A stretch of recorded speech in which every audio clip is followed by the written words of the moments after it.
नमस्कार साथियों अगर आप कोई प्रॉपर्टी खरीद रहे हैं या आप खरीदने का प्लान बना रहे हैं तो आप बिल्कुल सही इत्तेफाक से बिल्कुल सही वीडियो पर आ चुके हैं अचानक। ठीक है, तो मैं सभी आपको जो गवर्नमेंट के नियम हैं, जो प्रॉपर्टी ट्रांसफ़र एक्ट्स के नियम हैं, ठीक है, वो मैं आपको बताऊंगा। देखिए, आपके एडवोकेट ये चीज़ें नहीं बताएंगे, इसलिए नहीं बताएंगे कि उन्हें रजिस्ट्री से मतलब होता है। उन्हें ये नहीं बताते हैं कि भाई ये आपकी जिम्मेदारी है। ठीक है, ये देखिए लेख पंजीकृत से पूर्व सावधानियां, ठीक है ना, ये भाई आपकी जिम्मेदारी है। और इसीलिए मैं आपको बता दूं, आपके सामने लाया हूं कि इतने ज़्यादा फ्रॉड हो रहे हैं, आप देख सकते हैं खुद। ठीक है, तो यहाँ पे आप देख सकते हैं अधिक विक्रय किया गया है, इसके पश्चात कोई स्वामित्व विक्रेता का विक्रय हेतु शेष नहीं बचता है और पत्रावली है जो वो निरस्त कर दी गई। यहाँ पे आप देख सकते हैं निरस्त किया जाता है। ठीक है, कि ये फ्रॉड हो गया। हमारे पास पर डे 10-15 फ्रॉड आ रहे हैं। ठीक है, अब देखिए दूसरा, अभी मैं देखिए मैं आपको एक चीज़ आपको तो सबसे पहले फ्रॉड बताऊंगा कितने तरीके की फ्रॉड आ रही है, और फिर मैं आपको बताऊंगा कि आप क्या क्या चेक करें, ये 18 भी चीज़ें।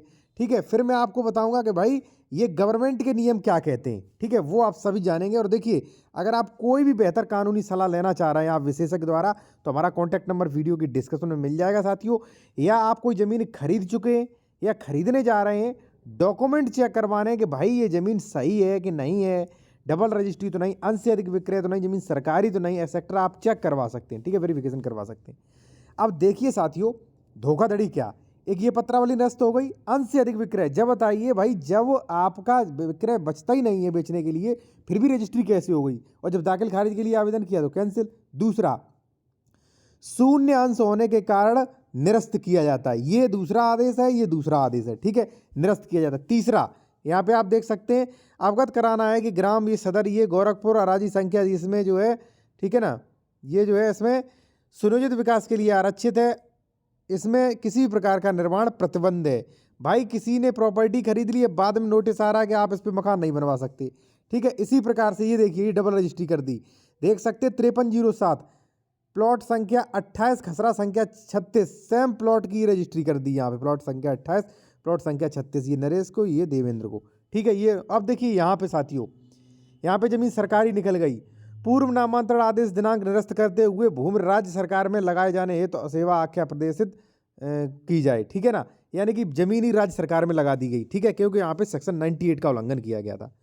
तो हमारा कहने का मतलब, ये बताने का मतलब ये था कि आप बिल्कुल निश्चिंत होकर ज़मीन न खरीदें। ज़मीन आप खरीद रहे हैं तो काफ़ी चीज़ें आप चेक करें। अब कौन कौन सी चीज़ें चेक करें, चलिए वो आपको मैं बताता हूँ। ठीक है, देखिए साथियों, ये चीज़ें चेक करना इसलिए ज़रूरी है कि भाई जब आप रजिस्ट्री स्टाम्प विभाग का जब ऑफिशियल वेबसाइट देखेंगे तो वहाँ पे ये नोटिस है। दूसरा, प्रॉपर्टी ट्रांसफर एक्ट सेक्शन 3 भी कहता है कि भाई अगर आप कोई प्रॉपर्टी खरीद रहे हो तो उसके बारे में जानकारी प्राप्त करना आपका कर्तव्य है। ठीक है ना, और आप ये नहीं कह सकते कोर्ट में हमें तो जानकारी नहीं। अब उदाहरण के तौर पे मान लीजिए एक्स प्रॉपर्टी मैं खरीद चुका हूँ 2008 में ए से, अब ए ने यही एक्स प्रॉपर्टी आपको बेच दी 2024 में, तो हमारी मान्य होगी, आपकी मान्य नहीं होगी। ठीक है ना, इसलिए आपको वेरिफिकेशन जरूरी करवाएं। ठीक है, और फिर मैं आपसे कहूंगा अगर आप कोई कानूनी सलाह लेना चाहते हैं, डॉक्यूमेंट चेक करवाना चाहते हैं, तो हमारा कॉन्टैक्ट नंबर आपको वीडियो की डिस्क्रिप्शन में मिल जाएगा।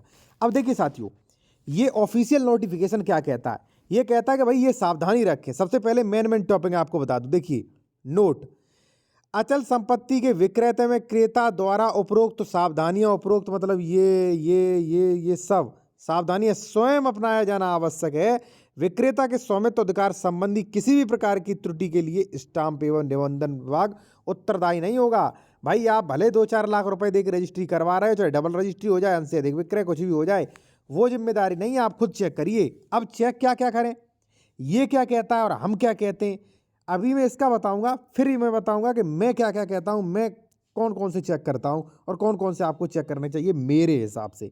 ठीक है, तो आपको समय हो तो बने रहे, नहीं समय हो तो आप जाएं अपना दूसरा वीडियो देख सकते हैं। ठीक है ना, अब देखिए ऑफिशियल आप देख लीजिए, ये तो देखना ही देखना है भाई। मैं आपको एक चीज़ बता दूं, जो आपकी रजिस्ट्री करने वाले एडवोकेट हैं वो आपको ये जानकारी नहीं देंगे। अगर वो ये जानकारी देने लगे तो हो सकता है आप रजिस्ट्री ना करवाओ, कोई कमी निकल आए उनका, तो भाई पैसा चला जाएगा, इसलिए वो नहीं देते।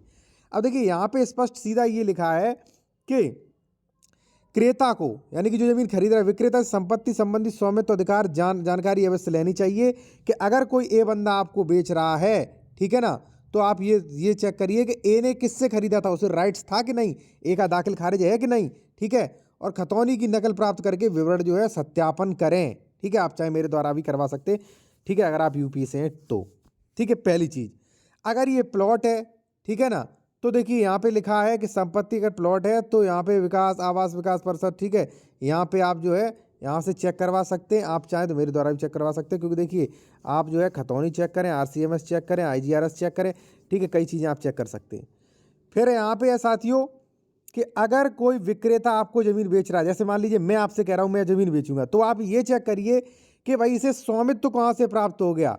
अगर मान लीजिए वसीयत मिली थी तो वसीयत दिखाएं, दान पत्र मिला था तो दान पत्र दिखाएं, कोई केस जीता था तो केस का आदेश दिखाएं, ठीक है।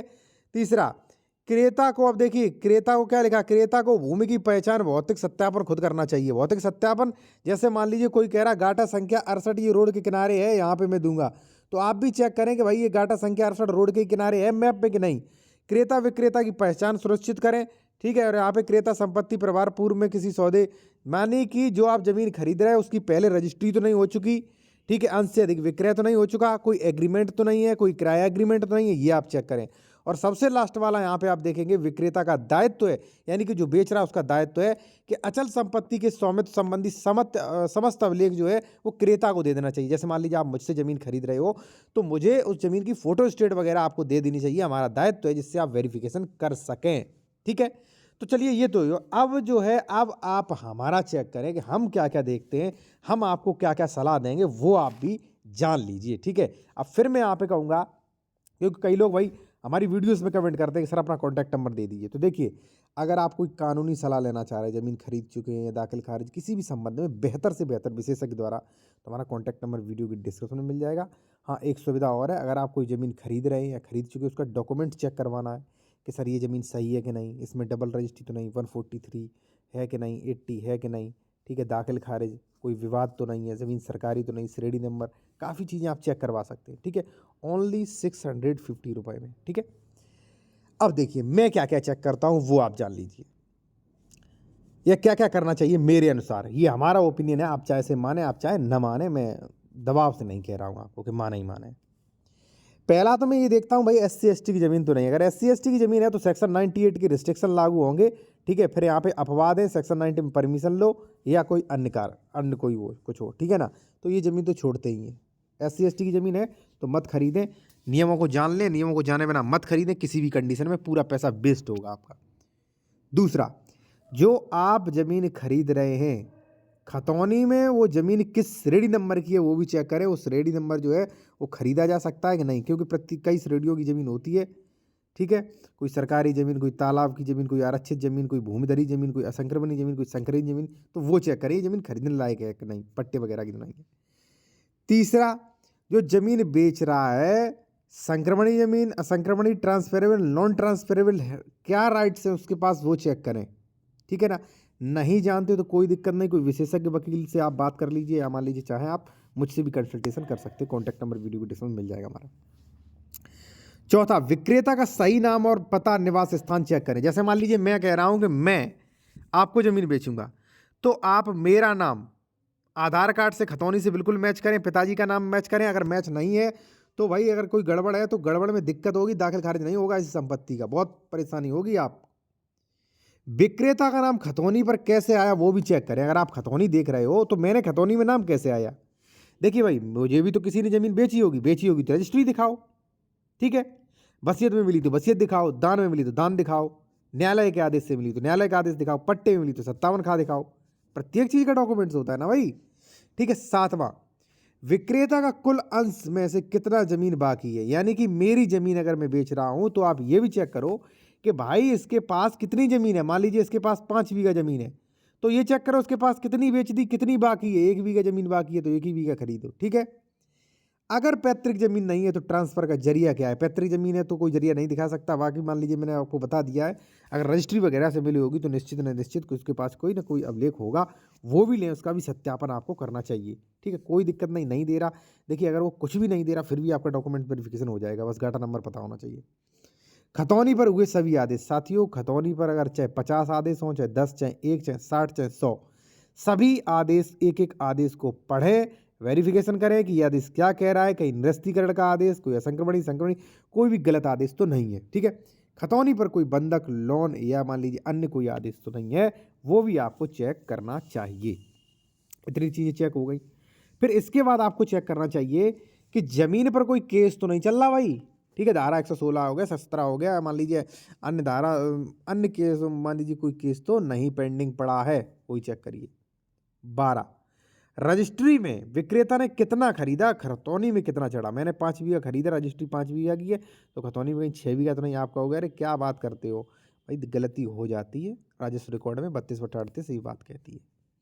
13, विक्रेता ने कितनी जमीन रजिस्ट्री कर दी, आप ये भी आप चेक करें, क्योंकि बड़े बड़े प्रॉपर्टी डीलर होते हैं, ये खरीदते हैं 800 वर्ग मीटर और बेच देते हैं 900 वर्ग मीटर, और इसी में से रोड़ें। और क्यों? क्योंकि वो आसपास की ज़मीनों पर कब्जा कर लेते हैं और कोई सीमांकन धारा 24 होता नहीं वहाँ पे। विक्रेता के साथ डबल रजिस्ट्री वाला फ्रॉड तो नहीं हुआ। आप ये भी चेक करें भाई, ये जो बेच रहा है इसके साथ तो कहीं धोखाधड़ी नहीं हो गई, इसलिए ये प्रॉपर्टी निकालना चाह रहा हो। ठीक है।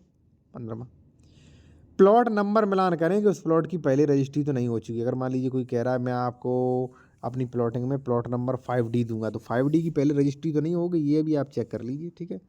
16, जमीन प्लॉट का सरकारी नक्शा भी साथियों चेक कर लें। ठीक है, अगर प्लॉट का लेआउट जारी है तो ठीक, नहीं लेआउट है जारी तो सरकारी नक्शा चेक करें, क्योंकि मेरे पास ऐसे बहुत से मैटर आ रहे हैं कि पता चला, देखिए कब गाटा संख्या 56 में खरीदा, ठीक है, और पता चला 68 में यहाँ पे कब्जा दे दिया। जब 68 वाले ने सीमांकन कराया तो वो कह रहा है भैया आपने तो 56 में खरीदा था, ये इतना हिस्सा मेरे में आ रहा, तोड़ो। बहुत हैरेसमेंट होता है, तो ये चीज़ आप चेक करें। ठीक है, धारा 180 चेक करें और भौतिक कब्जा सत्यापन चेक करें। ये चीज़ें चेक करें बिना मत खरीदिए भाई, मैं आपसे यही कहूँगा, मत खरीदिए बिना चेक करें। ठीक है, पैसा वेस्ट हो सकता है आपका। कई लोग हमारे पास जिनका दाखिल खा रहे हैं रजिस्ट्री, फिर भी कब्जा नहीं ले पा रहे हैं। ठीक है, और देखिए आपको ये वकील जो आपकी लिख रहे हैं, वो लिखिया मुंशी आपको कभी नहीं बताएंगी सारी चीज़ें। क्यों?